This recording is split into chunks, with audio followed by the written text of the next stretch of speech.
There once was a girl named Kara. Kara loved to listen to music. She also loved to play games on her computer. Sometimes friends would come over to Kara's house, and they would talk about school, sports, or the computer.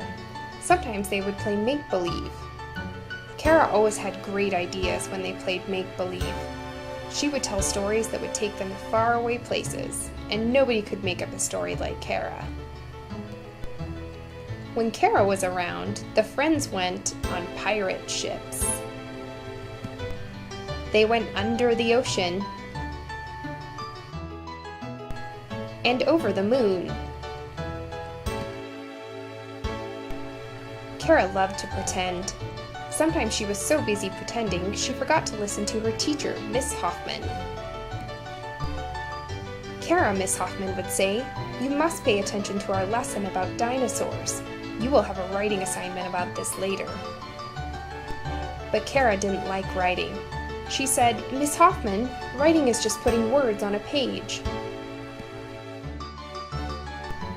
Miss Hoffman said, "I think you might feel differently about this assignment. For this assignment, you'll be telling a digital story. You'll use the computer to demonstrate your point of view." Storytelling and computers, Kara thought. Those are two of my favorite things. Miss Hoffman told the students that their assignment was to imagine how the world would be different if dinosaurs still lived among us. When Kara got the assignment, she went straight home and got to work on the computer. She opened up a movie-making software. She wanted her story to look really cool, so she started playing with transitions. She learned the fade, and the checkerboard, and the star. She found some neat pictures on the internet, so she added those to her movie. She also used one of her favorite videos and made that part of the project too. Kara added just about everything she could to her project, and when she was done, it looked so cool she thought she was ready for Hollywood. The next day, Kara showed her work to Miss Hoffman. "This is pretty," Miss Hoffman said, "but where's the story? You didn't tell me how the world would be different." "Well," said Kara, "it's just that there were so many neat things I could do. I guess I forgot about the assignment." Miss Hoffman said, "A great digital story doesn't come from the computer, it comes from the story itself. Before you work on the story again, I want you to sit down and write out your ideas as a narrative. Here are some important elements of a story."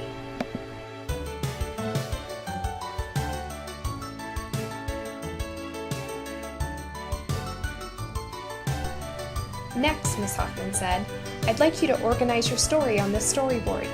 Think about what images, sound, music, and narrative will help illustrate your point of view. Finally, after all that is done and you've had a peer review your work every step of the way, then you can use the computer to tell your digital story." So Kara started writing. She enjoyed writing her ideas because she knew that she would get to use the computer to bring them to life. When she was done writing, a classmate edited Kara's story. Kara rewrote her story and then organized it into a storyboard.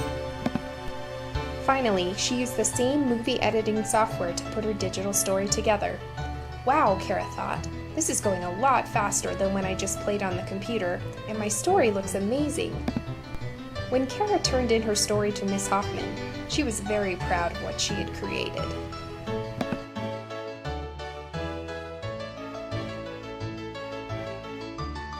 Miss Hoffman was impressed too. Using a rubric to evaluate her, Kara scored very well in the categories upon which they had agreed. Miss Hoffman showed Kara's parents her work during parent-teacher conferences, and her parents loved seeing what Kara had learned.